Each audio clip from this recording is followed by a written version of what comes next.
Selamat siang pemirsa, Presisi yang kembali hadir untuk Anda. Selama 1 jam ke depan, kami juga telah menyiapkan sejumlah informasi terkini. Bersama saya Bribda Joysyunika, kita lihat dulu 3 berita utama siang ini.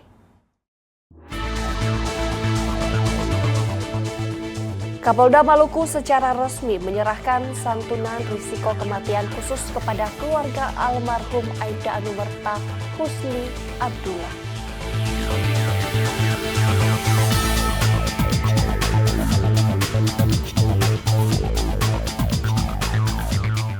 Direktorat Reserse Siber Polda Sumatera Utara berhasil mengungkap praktik siaran pornografi yang melibatkan anak di bawah umur pada sebuah aplikasi daring.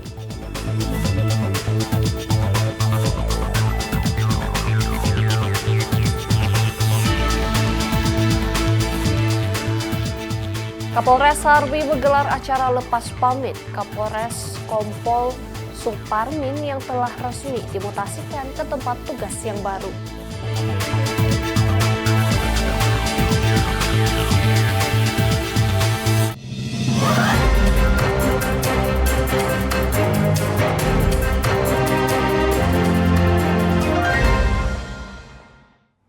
Pemirsa, kita ke informasi pertama. Direktorat Reserse Siber Polda Sumatera Utara berhasil mengungkap praktik siaran pornografi yang melibatkan anak di bawah umur pada sebuah aplikasi daring. Hal ini diungkapkan oleh Kabid Humas Polda Sumatera Utara dalam konferensi pers yang digelar pada Rabu pagi. Nomor 44 tahun 2008 ya, ancaman paling lama 6 tahun. Kasubdit 2 Siber Polda Sumatera Utara, Kompol Anggi mengatakan ketiga pelaku berinisial RA berusia 25 tahun, RPL berusia 19 tahun, dan MGOS berusia 15 tahun berhasil diamankan di sebuah kos VIP pada Senin malam. Sementara itu, pelaku berinisial YWS selaku pemilik akun TikTok masih dalam proses pencarian.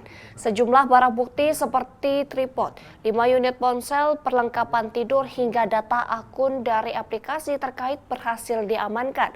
Dan akibat perbuatannya, para pelaku terjerat hukuman penjara maksimal 15 tahun penjara dan denda hingga 7,5 miliar rupiah.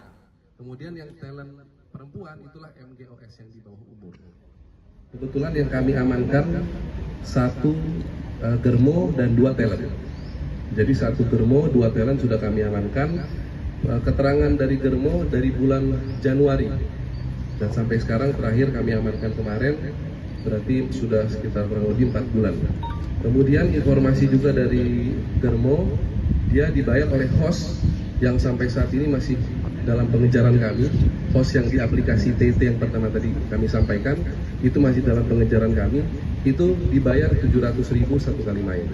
Nah, 700.000 itu nanti oleh germo, inisial dengan RA, itu nanti dibagi ke talent cowok dan talent cewek. Pemirsa, Polres Asahan berhasil mengamankan 2 kurir narkotika beserta 20 kg narkotika jenis sabu dan 40.000 butir pil ekstasi yang berasal dari Malaysia.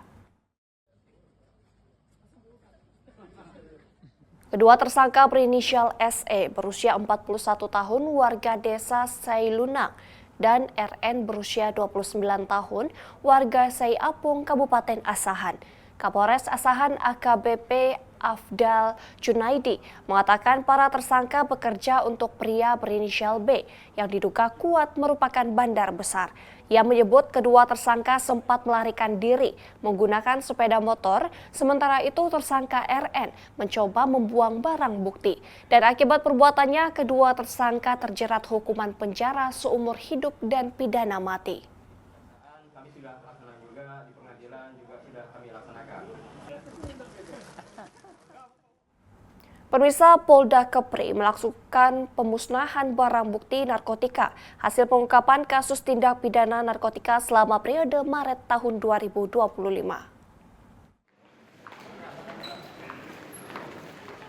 Polda Kepulauan Riau melakukan pemusnahan barang bukti narkotika hasil pengungkapan kasus tindak pidana narkotika selama periode bulan Maret tahun 2025.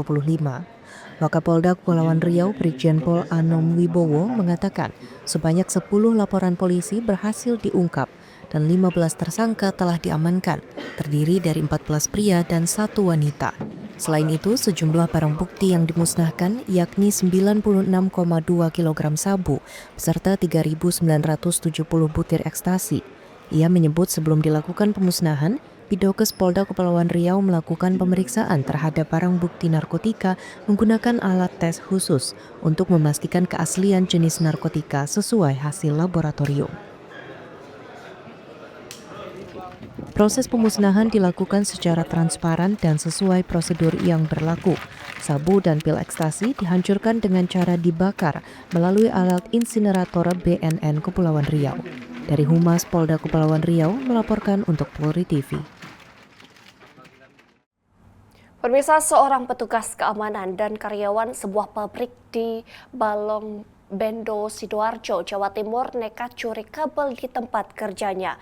Kepada polisi, pelaku mengaku aksi pencurian itu sudah sering dilakukan dengan keuntungan mencapai jutaan rupiah dari penjualan barang hasil curian itu.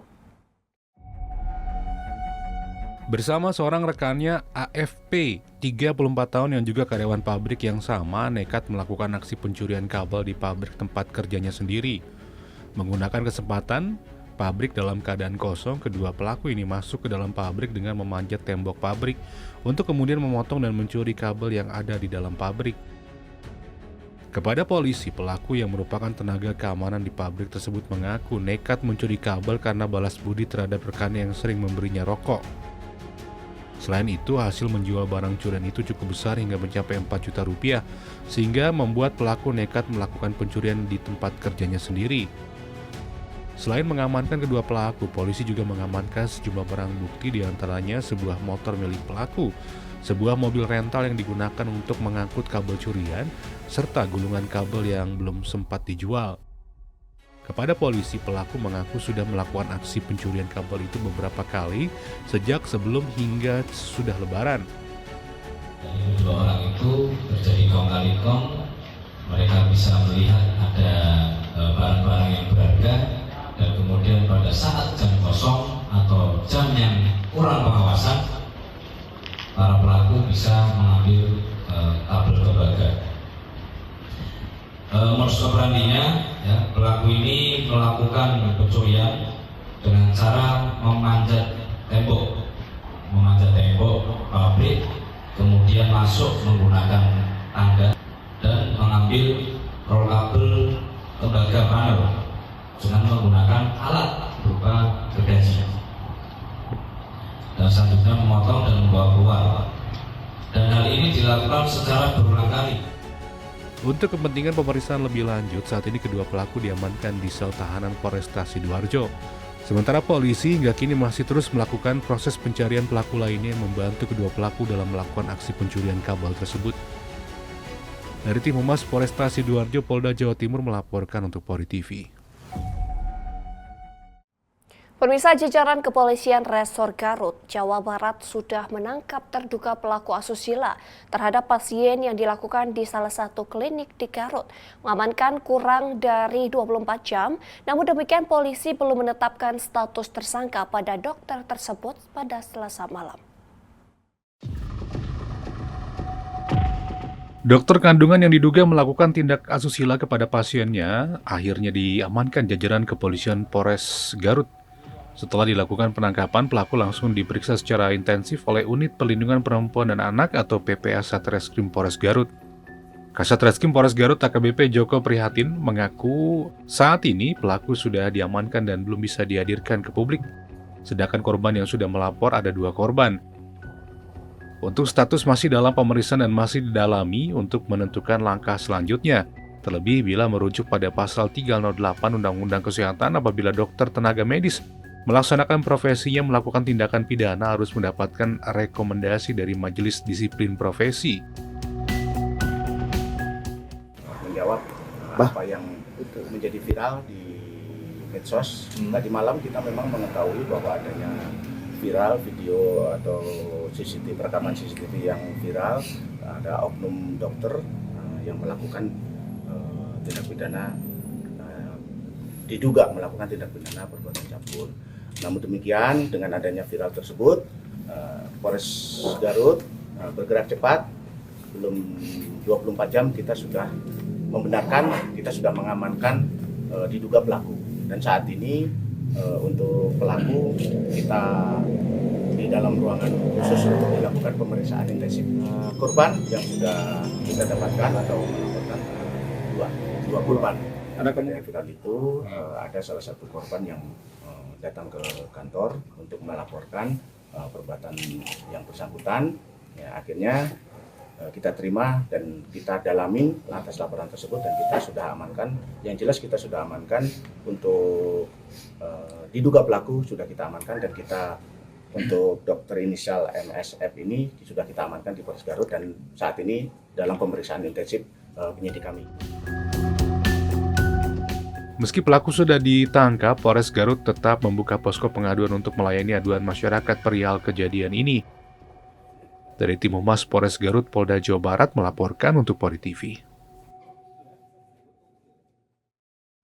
Pemirsa, Presisi yang akan segera kembali, tetaplah bersama kami.